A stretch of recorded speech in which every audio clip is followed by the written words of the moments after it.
दोस्तों, क्या बिहार की कुर्सी पर अब नीतीश बाबू का नाम पक्का नहीं रहा? क्या पटना की सत्ता के गलियारे अब किसी नए वारिस की आहट सुन रहे हैं?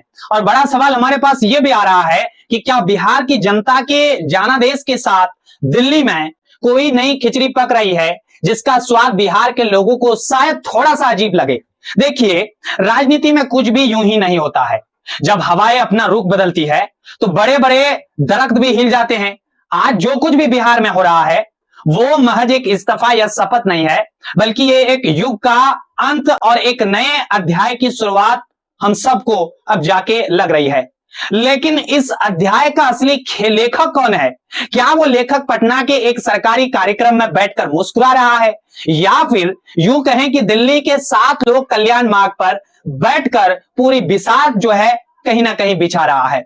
आज की रिपोर्ट सिर्फ तारीखों का खेल नहीं होगा, यह खेल है सत्ता के उस भूख का जिसमें बाप अपने बेटे के लिए जमीन तलाश रहा है। और साथ साथ बात की जाए भाई साहब, एक सहयोगी अपनी सालों पुरानी डिप्टी सीएम वाली कुर्सी को अब सीएम की कुर्सी ने भाई साहब तब्दील के लिए पसीना बहा रहा है। हम आज एक एक उस तारीख की बाल की खाल निकालेंगे जो आने वाले चंद दिनों में बिहार के भविष्य की इबारत लिखने वाली है। दोस्तों, बात की शुरुआत होती है पटना की उस सड़क से जहां एक सरकारी कार्यक्रम चल रहा था। मौका था कि बिहार विधान परिषद के नए गेस्ट हाउस का उद्घाटन, फीता काटना था, तालियां बजनी थी। लेकिन वहां जो कुछ भी आज हुआ उसने दिल्ली तक के कान खड़े कर दिया है। मुख्यमंत्री नीतीश कुमार के साथ डिप्टी सीएम सम्राट चौधरी मंच पर थे और जैसे ही नीतीश बाबू आगे बढ़े, अचानक हवा में एक नाम गूंजने लगा, निशांत कुमार जिंदाबाद जिंदाबाद। दोस्तों, बिहार का अगला सीएम निशांत कुमार, ये नारा एकदम से ट्रेंड करने लगा लोगों के बीच। अब आप सोचिए, जिस महफिल में भाजपा के सबसे कदावर नेता और अगले संभावित सीएम के दावेदार सम्राट चौधरी खुद बैठे हो, वहां जेडीयू के कार्यकर्ता नीतीश कुमार के बेटे निशांत कुमार के नाम के नारे लगा रहे हैं। यह महज जोश नहीं था, यह सोची समझी सियासत का संदेश था। दोस्तों, यह संदेश सीधे तौर पर भाजपा को दिया गया कि भले ही नीतीश बिहार की कुर्सी से हट रहे हैं, लेकिन जेडीयू की दावेदारी खत्म नहीं हुई है। नीतीश कुमार इन नारों को सुनकर चुपचाप मुस्कुराते दिखे। उस मुस्कुराहट के पीछे का रहस्य को आप पहले समझिए। जब कोई नेता अपने बेटे के नाम पर नारे लगाते देख मुस्कुराता है तो समझ लीजिए कि वो उस दावेदारी पर अपनी मुंह सहमति दे रहा है। क्या नीतीश कुमार अपने बेटे को राजनीति के अखाड़े में उतारने की तैयारी कर रहे हैं, या फिर यूं कहें कि सम्राट चौधरी के बढ़ते कद को रोकने के लिए जेडीयू का एक माइंड गेम है? आप जरा उन तारीखों पर गौर फरमाइएगा जो बिहार की तकदीर का फैसला करने वाली है। राजनीति के बाजार में चर्चा गर्म है कि नीतीश कुमार अब बिहार की सरहद लांघकर दिल्ली की राजनीति की ओर रुख कर चुके हैं। वो राज्यसभा के लिए चुने भी जा चुके हैं और उन्होंने बिहार विधान परिषद की सदस्यता से अपना पुराना नाता तोड़ लिया है, यानी इस्तीफा दे दिया है। अब सवाल ये उठ रहा है कि जब सदस्यता गई तो मुख्यमंत्री की कुर्सी पर कब तक जमे रहेंगे?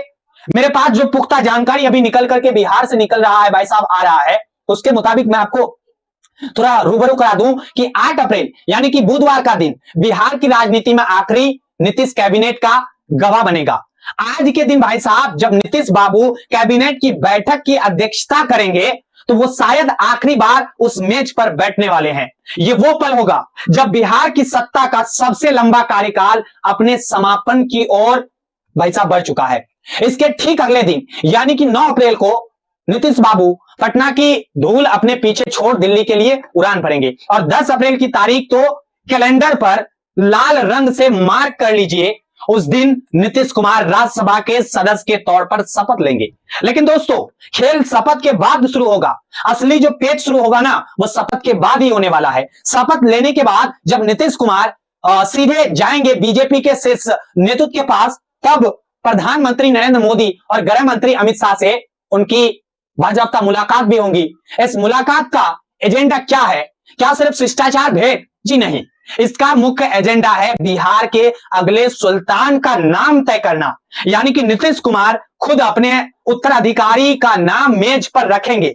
सूत्रों की माने तो वो अपने साथ कुछ सुझाव भी ले जाएंगे। अब आप सोचिए, क्या वो सुझाव सम्राट चौधरी का होगा या फिर किसी एक नाम का जो सबको एकदम से बिहार में चौंका करके रख देगा।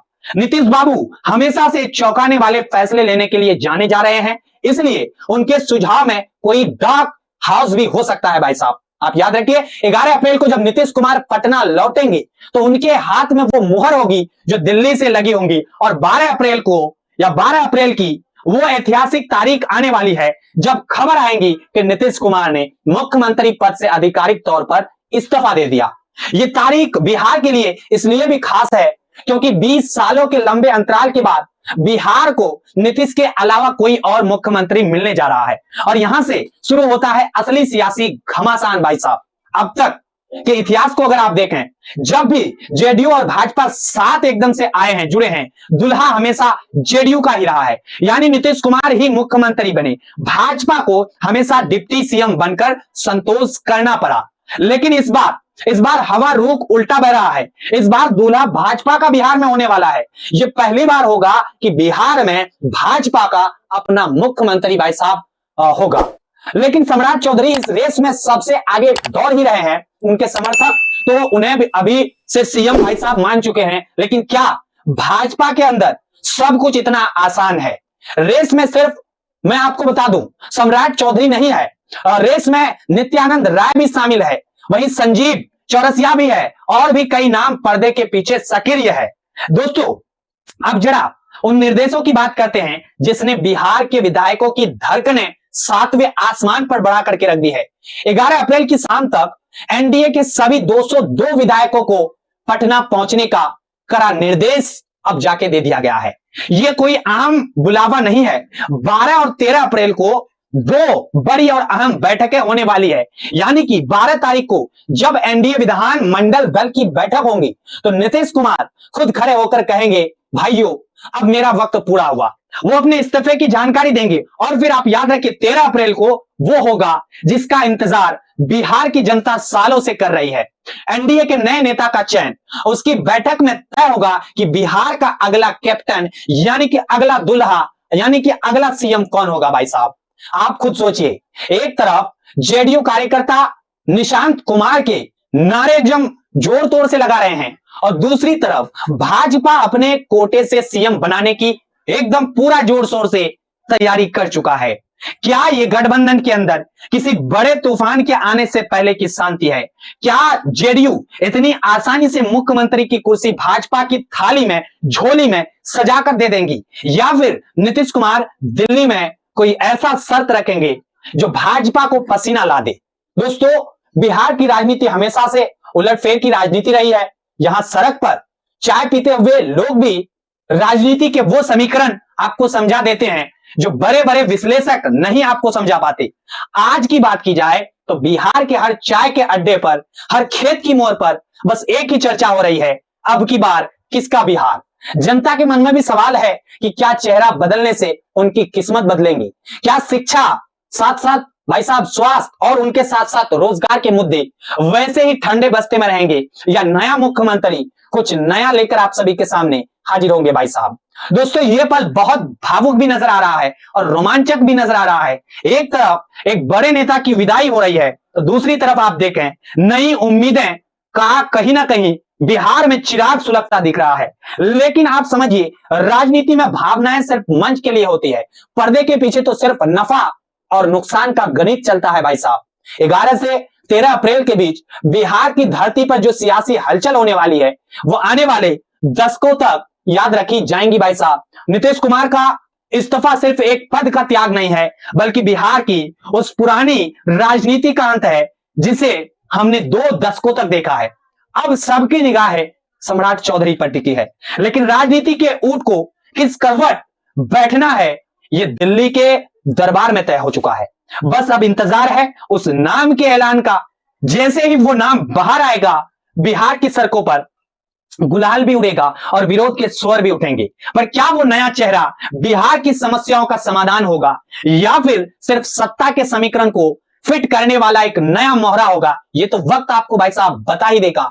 लेकिन दोस्तों, ऐसे ही सटीक और अंदरूनी खबरों के लिए हमारे साथ बने रहें। बिहार की राजनीति का हर पल बदलता रंग हम आप तक पहुंचाते रहेंगे। अगर आपको ये रिपोर्ट हमारी डेली का डेली पसंद आता हो तो इसे शेयर जरूर करें और यहाँ कमेंट बॉक्स में आप अपना राय जरूर बताएं। आपके हिसाब से बिहार का अगला मुख्यमंत्री किसे होना चाहिए? क्या सम्राट चौधरी सही विकल्प है या जेडीयू का कोई नया चेहरा बाजी मार ले जाएगा? अपनी राय आप जरूर दें। चैनल पर पहली बार आए हैं तो ये जो ब्लैक सब्सक्राइब का आपको बटन आपके स्क्रीन पर शो हो रहा है, भले यानी कि दबा दें ताकि सत्ता के गलियारों की कोई भी खबर आपसे छूट ना जाए। जुड़ने के लिए आप सभी का बहुत बहुत धन्यवाद।